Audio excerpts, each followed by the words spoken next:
Sebelum itu saya akan menjelaskan terlebih dahulu apa itu harga jual. Harga jual adalah sejumlah kompensasi uang ataupun barang yang dibutuhkan untuk mendapatkan sejumlah kombinasi barang ataupun jasa. Perusahaan selalu menetapkan harga produknya dengan harapan produk tersebut laku terjual dan boleh memperoleh laba yang maksimal. Menurut Hansen & Mowen, harga jual adalah jumlah moneter yang dibebankan oleh suatu unit usaha kepada pembeli atau pelanggan atas barang ataupun jasa yang dijual atau diserahkan. Jadi, dapat disimpulkan bahwa harga jual adalah sejumlah biaya yang dikeluarkan perusahaan untuk memproduksi suatu barang ataupun jasa ditambah dengan persentase laba yang diinginkan oleh perusahaan. Oleh karena itu, untuk mencapai laba yang diinginkan, perusahaan mempunyai salah satu cara yang dapat dilakukan untuk menarik peminat konsumen adalah dengan cara menentukan harga yang tepat untuk produk yang terjual. Harga yang tepat adalah harga yang sesuai dengan kualitas produk, suatu barang, dan harga tersebut dapat memberikan kepuasan kepada konsumen. Di sini, ada bermacam-macam tujuan penentuan harga jual. Menurut Kotler, tujuan penentuan harga jual yang dilakukan perusahaan terhadap produk yang dihasilkan adalah: yang pertama, kelangsungan hidup perusahaan; yang kedua, peningkatan arus keuntungan; yang ketiga, kepemimpinan kualitas produk; yang keempat, meningkatkan penjualan; yang kelima, mempertahankan dan meningkatkan bagian pasar; yang keenam, menstabilkan harga. Nah, setelah saya menjelaskan apa itu harga jual, sekarang saya akan menjelaskan apa itu harga transfer.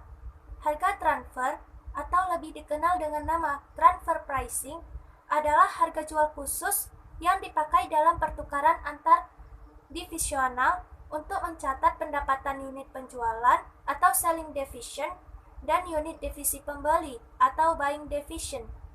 Pada penjelasan ini, pengertian harga transfer dibatasi pada nilai yang diberikan atas suatu transfer barang ataupun jasa dalam suatu transaksi yang setidaknya salah satu dari kedua pihak yang terlibat adalah pusat laba.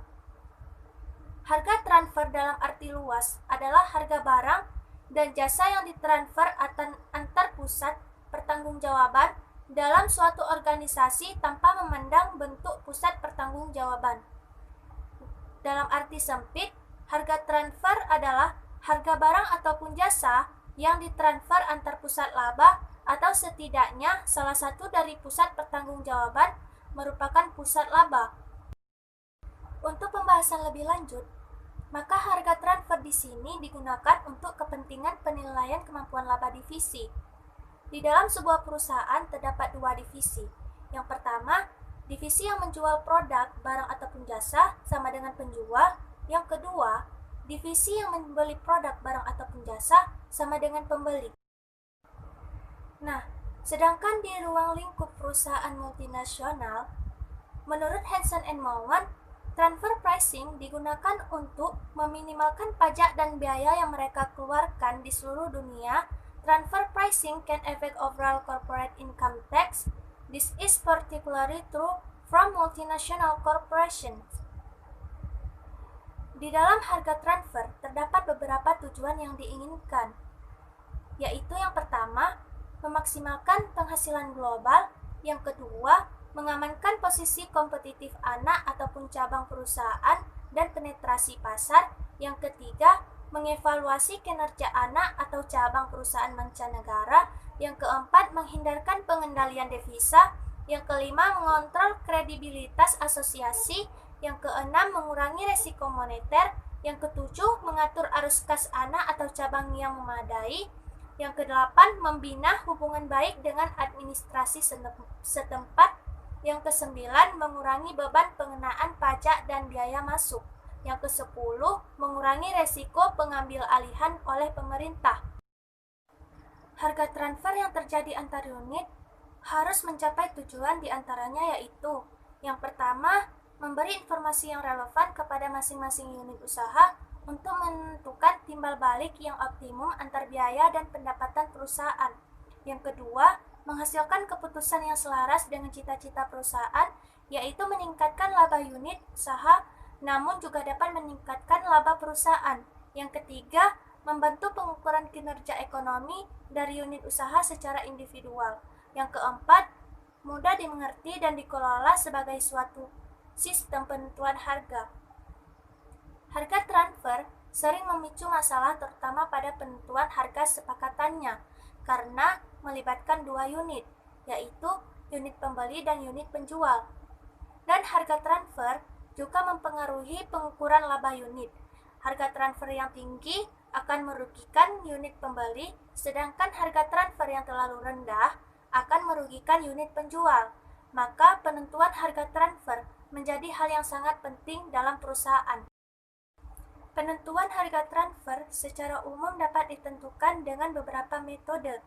Ada 3 metode dalam menentukan harga transfer. Yang pertama, harga transfer berdasarkan harga pasar atau market based transfer price. Yang kedua, harga transfer berdasarkan biaya atau cost based transfer price. Yang ketiga, harga transfer negosiasi atau negotiation transfer price. Jadi, di sini saya akan menjelaskan sedikit mengenai metode-metode yang terdapat di dalam penentuan harga transfer. Yaitu yang pertama, ada harga transfer berdasarkan harga pasar atau market based transfer price. Di sini, harga transfer berdasarkan harga pasar dipandang sebagai penentuan harga transfer yang paling independen, di mana barang-barang yang diproduksi unit penjual dihargai sama dengan harga yang berlaku di pasar. Pada sisi divisi penjual, ada kemungkinan untuk memperoleh profit, dan pada sisi pembeli, harga yang dibayarkan adalah harga yang sewajarnya. Namun, yang menjadi kelemahan utama dari sistem ini adalah jika harga suatu barang tidak tersedia di pasar. Karena tidak semua barang-barang yang diperjualbelikan antar divisi tersedia di pasar. Seperti misalnya, pada suatu industri yang terdiferensiasi dan terintegrasi seperti industri kertas, jika divisi penjual harus mengirim kertas yang setengah jadi ke divisi lain, pasar tidak menyediakan harga kertas mentah ataupun setengah jadi. Namun, jika harga pasar tersedia ataupun dapat diperkirakan, maka ada baiknya menggunakan harga pasar. Meskipun demikian, jika tidak ada cara untuk memperkirakan harga kompetitif, pilihan lainnya adalah mengembangkan harga transfer berdasarkan biaya atau cost based transfer price. Metode yang kedua yaitu harga transfer berdasarkan biaya atau cost based transfer price. Di sini, perusahaan menggunakan metode penetapan harga transfer atas dasar biaya yang ditimbulkan oleh divisi penjual dalam memproduksi barang ataupun jasa. Penetapan harga transfer metode ini relatif mudah diterapkan, namun memiliki beberapa kekurangan. Yang pertama, penggunaan biaya sebagai harga transfer dapat mengarah pada keputusan yang buruk jika seandainya unit penjual tidak dapat memproduksi dengan optimal, sehingga menghasilkan biaya yang lebih tinggi daripada harga pasar. Maka dapat terjadi kecenderungan pembelian barang di luar. Yang kedua, jika biaya yang digunakan sebagai harga transfer, divisi penjual tidak akan pernah menghasilkan laba dari setiap transaksi internal. Yang ketiga, penentuan harga transfer yang berdasarkan biaya berarti tidak ada insentif bagi orang yang bertanggung jawab mengendalikan biaya. Umumnya, perusahaan menetapkan harga transfer atas biaya berdasarkan biaya variabel dan biaya tetap dalam bentuk yang pertama, biaya penuh ataupun full cost, yang kedua, biaya penuh ditambah markup atau full cost plus markup, dan yang ketiga, gabungan antara biaya variabel dan biaya tetap atau variable cost plus fixed fee. Dan metode yang ketiga yaitu metode harga transfer negosiasi atau negotiated transfer price. Di sini, dalam ketiadaan harga, beberapa perusahaan memperkenankan divisi-divisi dalam perusahaan yang berkepentingan dengan transfer pricing untuk menegosiasikan harga transfer yang diinginkan. Harga transfer negosiasi memiliki beberapa kelebihan.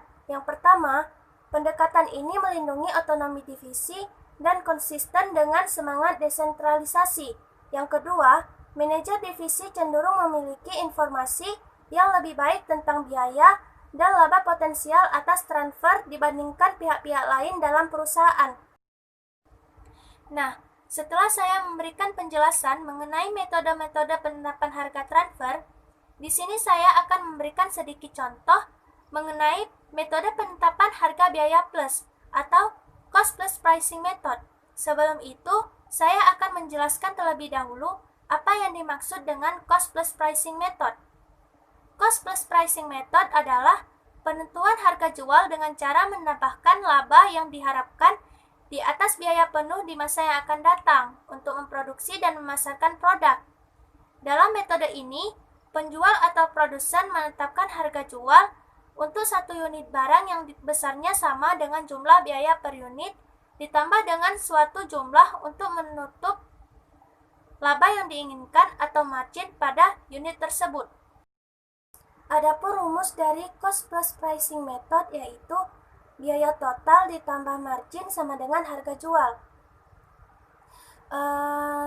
Kemudian saya akan memberikan contoh soal mengenai metode cost plus pricing method, yaitu seorang kontraktor bangunan menghitung banyaknya bahan yang diperlukan untuk membangun dan menjual 5 buah rumah yang sejenis. Akan dikeluarkan sejumlah biaya dengan rincian sebagai berikut. Yang pertama ada biaya material sebesar 40 juta rupiah. Yang kedua ada biaya tenaga kerja sebesar 15 juta rupiah. Yang ketiga ada biaya lainnya seperti sewa kantor, penyusutan alat-alat, gaji pimpinan, dan lain-lain sebesar 7 juta rupiah. Sehingga jumlah dari seluruh total biaya sebesar 62 juta rupiah. Apabila ia mengambil laba sebesar 20% dari biaya total, maka harga jual total sama dengan biaya total ditambah laba sama dengan 62 juta rupiah ditambah 20% dikali 62 juta rupiah sama dengan 74.400 juta rupiah. Dengan demikian, masing-masing rumah akan terjual dengan harga Rp14.880.000 diperoleh dari perhitungan Rp74.400.000 dibagi 5. 5 adalah unit dari rumah yang akan dibuat dengan laba sebesar Rp2.600.000 yang diperoleh dari Rp12.400.000 dibagi 5. Yang Rp12.400.000 tersebut diperoleh dari perhitungan 20% dikali 62 juta rupiah. Dan jika rumah-rumah tersebut tidak semuanya terjual, maka ada kemungkinan laba akan turun atau bahkan dapat mengalami kerugian. Dan cukup sekian video dari saya mengenai konsep penetapan harga jual dan harga transfer. Mohon maaf apabila ada salah kata. Assalamualaikum warahmatullahi wabarakatuh.